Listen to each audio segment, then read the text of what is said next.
Amor tão grande, amor tão forte, amor suave, amor sem fim, que a própria morte transforma em vida, abraço eterno de Deus em mim,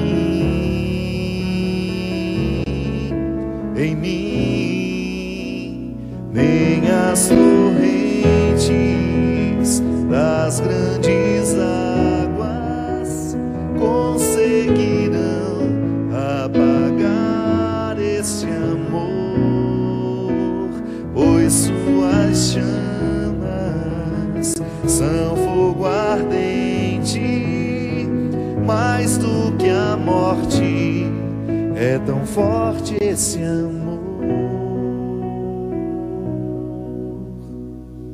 De abraço esmagante, de ausência torturante, de noite e luz é feito esse amor.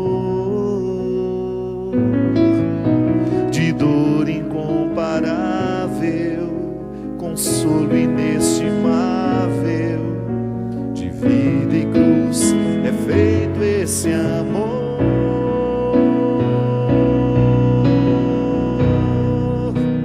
Nem as torrentes das grandes águas conseguirão apagar esse amor, pois suas chamas são fogo ardente, mais do que a morte, é tão forte esse amor. Nem as torrentes das grandes águas conseguirão apagar esse amor, pois suas chamas são fogo ardente, mais do que a morte, é tão forte esse amor. Estamos de volta com o programa Direção Espiritual. Muito obrigado você que nos acompanha, você que nos divulga. Eu queria dar um testemunho que mexeu muito comigo. Nós estamos falando dessa necessidade que nós temos de reconstruir a imagem de Deus, né, dentro de nós. Essa semana que eu passei em Lisboa, agora, a última semana, eu já tenho um cantinho lá em Portugal para eu poder me sentir em casa, né? Graças a Deus eu já me sinto muito em casa em Portugal, tenho muitos amigos, já tenho um prazer de estar lá, mas até então eu nunca tinha feito um trabalho de divulgação do que a gente faz na televisão. Lancei também o CD Deus no Esconderijo do Verso pela Sony Portuguesa. Então, passei uma semana nos bastidores de programas de TV, de revistas, de jornais. Isso tem uma coisa que me impressionou muito, é como pessoas jovens estão ainda com uma visão tão antiga de Deus. Quando nós falávamos aqui da necessidade que nós temos de fazer a experiência de um Deus misericordioso, há pessoas que não tiveram o privilégio de conhecerem um Deus amor. Um Deus que o tempo todo nos atribui culpas, que faz com que a gente se sinta pesado, pior do que a gente é, né? Porque não tem nada mais nocivo na vida de uma pessoa do que ela viver administrando culpas. A culpa é o resultado de uma vida mal vivida, de erros que nós cometemos, e é um peso emocional terrível. A culpa adoece uma pessoa. E é por isso que tantas pessoas têm uma recusa natural ao discurso religioso, porque já pensam assim: lá vem aquele padre me fazer me sentir culpado. E aí a gente tem que fazer a nossa meia-culpa. Sim, muitas vezes nós, na tentativa de acertar, a gente errou. Em vez de provocar no coração das pessoas que nos escutavam a dinâmica do arrependimento, que é diferente da dinâmica da culpa, nós criávamos ou fazíamos um discurso pesado que retirava daquela pessoa qualquer possibilidade de sentir-se bem diante da vida vivida. Então eu não ganho nada fazendo uma pessoa sentindo-se mal com a vida que ela viveu. Agora eu ganho muito quando eu ajudo essa pessoa através do discurso religioso a reinterpretar o que viveu e descobrir que ela pode viver diferente. Ela não tem como alterar o passado, mas ela pode alterar as consequências do passado. E aí é a dinâmica da amorização que o Evangelho nos proporciona. Nós precisamos ser curados das culpas que nós alimentamos. Eu sei, eu digo isso por mim. Eu também fui vítima da culpa religiosa. Em alguns momentos da minha vida, eu não soube lidar com o arrependimento. Eu fui pelo caminho fácil da culpa. Aí, me sentindo a pior pessoa do mundo, o que acontecia? Eu mergulhava ainda mais no pecado. Porque a culpa, ela faz isso com a pessoa. Ela empurra a pessoa para aquele território onde ela se destrói. Diferente do arrependimento. Eu já fiz essa diferenciação aqui algumas vezes. Eu gosto de fazê-la porque muitas pessoas precisam ouvir. E nós sempre temos telespectadores novos que talvez não tenham me escutado falar em outro momento. Aí eu peço perdão àquele que já escutou muitas vezes, mas quem sabe seja bom ouvir de novo. Quando eu me sinto arrependido, eu tenho uma disposição para mudar aquilo que foi feito de ruim. Ainda que eu não possa alterar o passado, mas o arrependimento me coloca condições de alterar o presente e o futuro. Eu quebrei este copo, eu estou arrependido. Eu não tenho como reconstruir o copo, mas eu posso estabelecer uma relação diferente com os copos que virão a partir de agora. Só um exemplo simples de cuidado, né? Então tá bom, eu sei que o copo é frágil, eu não vou lidar com ele de qualquer jeito.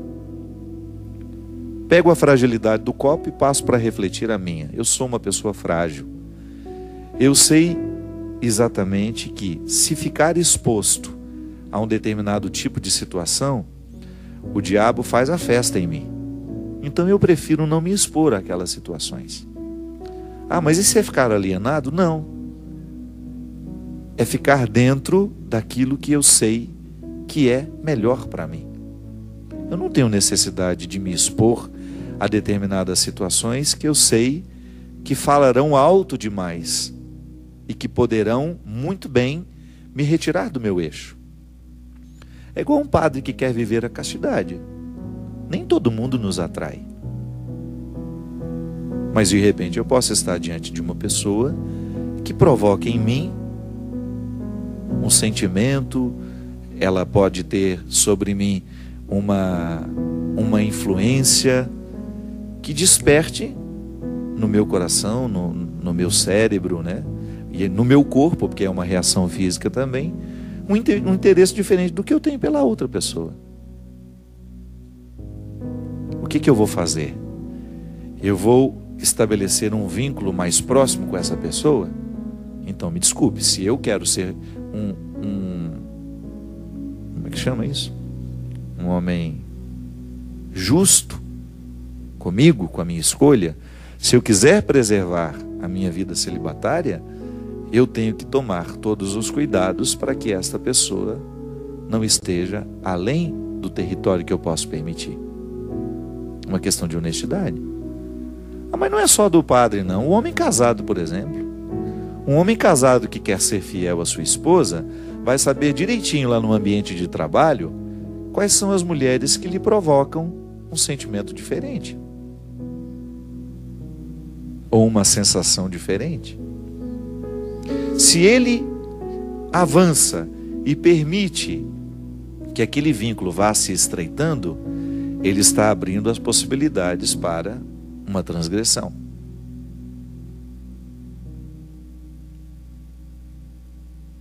Aí, se por acaso venha a ocorrer um erro, ele permitiu, ele foi conivente. Tudo bem, houve o erro e eu posso me sentir culpado ou posso me sentir arrependido. O arrependimento, ele vai me fazer tomar cuidado sempre que eu estiver diante de uma situação assim. Se eu quero manter a minha vida celibatária, se o outro quer manter a fidelidade à esposa, porque ele está arrependido do que fez no passado, ele vai começar a cuidar para não se expor a um perigo que pode levá-lo à queda. Então, eu particularmente penso que quanto mais esclarecido a gente fica sobre o poder do arrependimento, maior será o nosso poder de batalhar por aquilo que nós de fato queremos. A culpa não.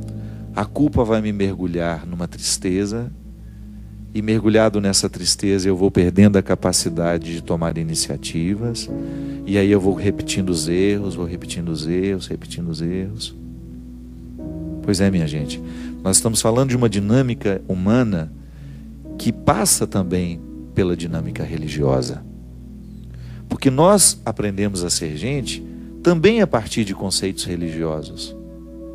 Eu não tenho um psicólogo dentro de casa me orientando. Eu não tenho uma pessoa especializada em vida humana, em gente, em neuroses, me orientando todos os dias. Mas eu tenho pessoas dando pitacos na minha vida, dando palpites, me conduzindo por aqui, por ali, lendo a minha biografia, que inclusive você que ainda não comprou e que quiser ajudar a Canção Nova, está aparecendo aí agora, ligue para cá, adquira. Se você tiver a oportunidade de ver a minha vida, de ler a minha história, você vai identificar quantas pessoas na minha vida foram fundamentais para que eu pudesse alcançar de mim aquilo que eu poderia ter morrido sem saber que tinha. Pessoas que foram fundamentais naquela hora, que deram o palpite certo, que disseram a palavra que eu realmente precisava ouvir. E você vai ver também aquelas que disseram a palavra errada, que me levaram para um outro caminho, que me desvirtuaram. Pronto, é assim que funciona. Como eu não tenho gente especializada, eu tenho as pessoas que me dão palpites. E às vezes esses palpites chegam carregados de convicções religiosas. E é aí que está o perigo.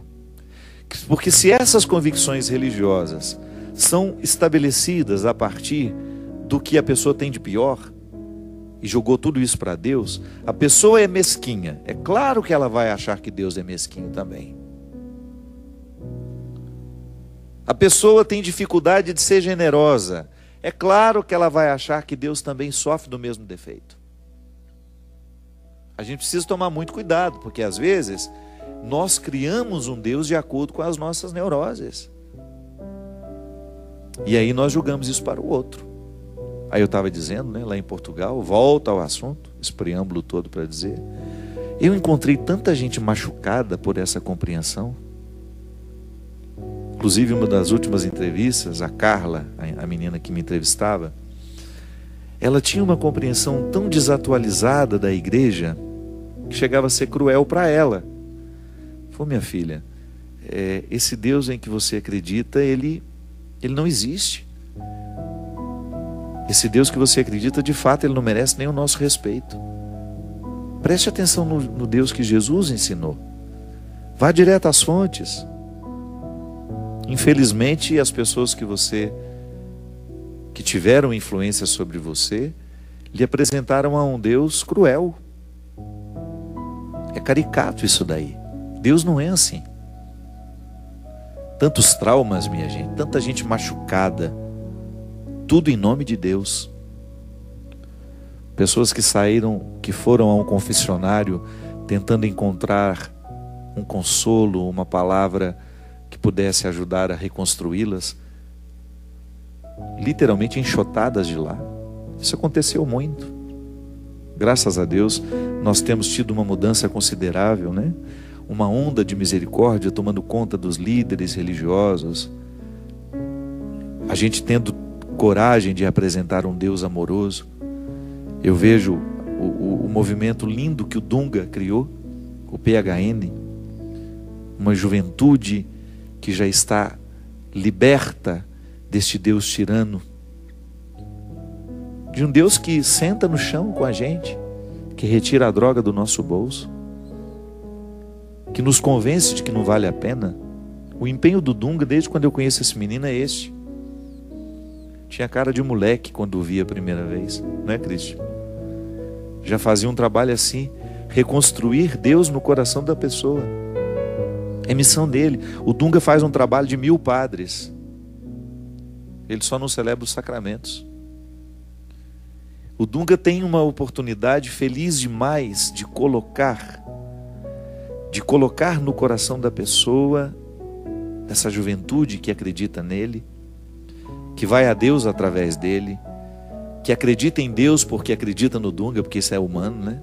Tá ali, o meu livro chegou, Humano Demais, onde um pouco dessa minha trajetória. Como foi que eu fui apresentado a Deus? Como foi que eu descobri Deus? O livro caiu. Vamos levantar para arrumar o livro, está aqui. Eu fui apresentado a Deus assim, e também passou alguns Dungas pela minha vida. Tá difícil, gente, tá aqui, ó. Agora sim. Eu também fui, graças a Deus, passaram pela minha vida alguns Dungas que retiraram um pouco do que estava ruim dentro de mim, muito embora, graças a Deus, a minha mãe foi uma pessoa que me ajudou demais a encontrar Deus de um jeito certo, pela porta da frente, sabe? Mas volto a dizer, às vezes as pessoas estão nas drogas, estão prostituídas, estão esquecidas de suas dignidades, estão em relacionamentos diabólicos, doentios, porque faltam a essas pessoas alguém que venha abrir o cativeiro. É um pouco do que eu falo do livro Quem Me Roubou de Mim, né? Quantas pessoas desperdiçando uma vida assim? E às vezes até em nome de Deus, mantendo estruturas diabólicas em nome de Deus, não tendo coragem de questionar um marido, de parar uma agressão em nome de Deus. Não podemos ser assim, não. Aí essa minha passada por Portugal, eu vi como nós temos gente machucada porque ficaram privadas de conhecer o Deus amor que nós conhecemos. É tão libertador o contato que nós fazemos com este Deus amor. Nós nunca mais seremos os mesmos. E nós não perderemos a oportunidade de contar isso aos outros. Sem pieguismo, sem enjoamento, viu? Porque também não adianta. Você vai contar uma notícia tão boa com a cara emburrada, ele não vai acreditar que você não vai falar, no que você vai falar. Tem que ter humor, tem que ter amor, tem que ter leveza. Se você vai dar ao outro uma notícia bonita, capricha na forma, capricha no formato. Nós precisamos comunicar esse Deus amor, sim, que dá ao outro o amparo para ele ser quem ele é, e também para aparar as arestas de tudo aquilo que o priva de ser quem ele é. É um Deus amor, um Deus que nos leva no colo, que está disposto a nos perdoar, a nos encaminhar e ajudar-nos na dinâmica do arrependimento. Porque isso é muito lindo. Porque estou arrependido, estou disposto a dar o passo na direção desta mudança. Porque estou arrependido, eu quero, necessito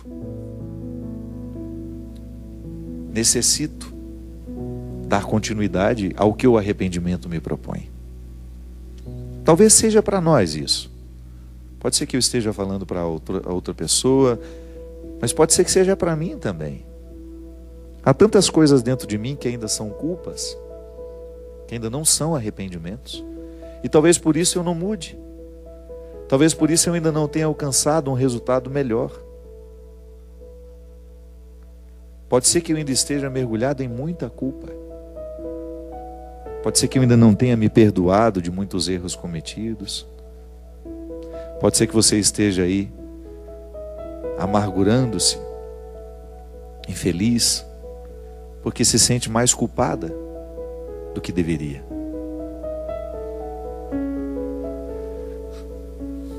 Talvez não deveria sentir-se nem, sabe, não permitir mesmo a culpa. Mas é inevitável em nós. É impressionante quando acontece uma tragédia e imediatamente nós queremos saber quem foi o culpado. Faz parte do ser humano isso. Por que o avião caiu? Por que isso? Nós precisamos atribuir culpas. E nós fazemos isso o tempo todo com a gente. Só que esta culpa não modifica o fato. O arrependimento sim. Porque o arrependimento me faz tomar atitudes. Enquanto a culpa me paralisa e me faz ficar sofrendo na minha cama, o arrependimento me faz levantar, abrir a janela, arejar o quarto. Igual o testemunho que nós tivemos de uma senhora lá em Portugal. Ela disse que um dia estava assistindo o programa de direção espiritual e eu olhei bem na câmera e disse assim: você que está aí, deitada, reclamando da vida, esperando que Deus venha fazer por você o que você deveria fazer, cria vergonha, levanta dessa cama, levanta desse sofá.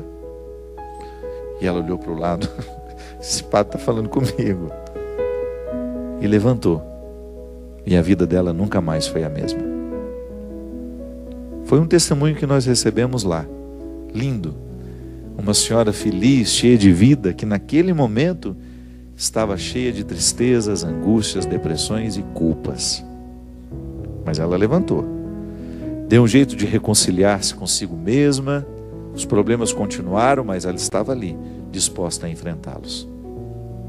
Viva o mesmo desafio. Liberte-se de tudo que lhe faz ser culpado e aceite as portas que lhe encaminham à dinâmica dos seus arrependimentos.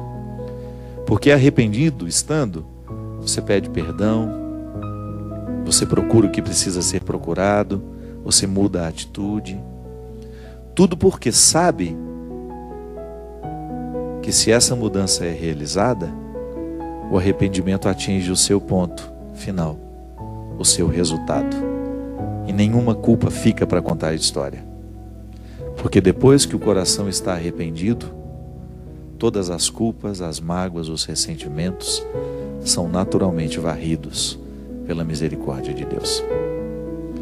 Derrame sobre nós, sobre a nossa vida, a bênção e a proteção do céu, do Deus Todo-Poderoso, Pai, Filho e Espírito Santo. Amém. Até a semana que vem, se Deus quiser. Amor tão grande, amor tão forte, amor suave, amor sem fim, que a própria morte transforma em vida, abraço eterno de Deus em mim,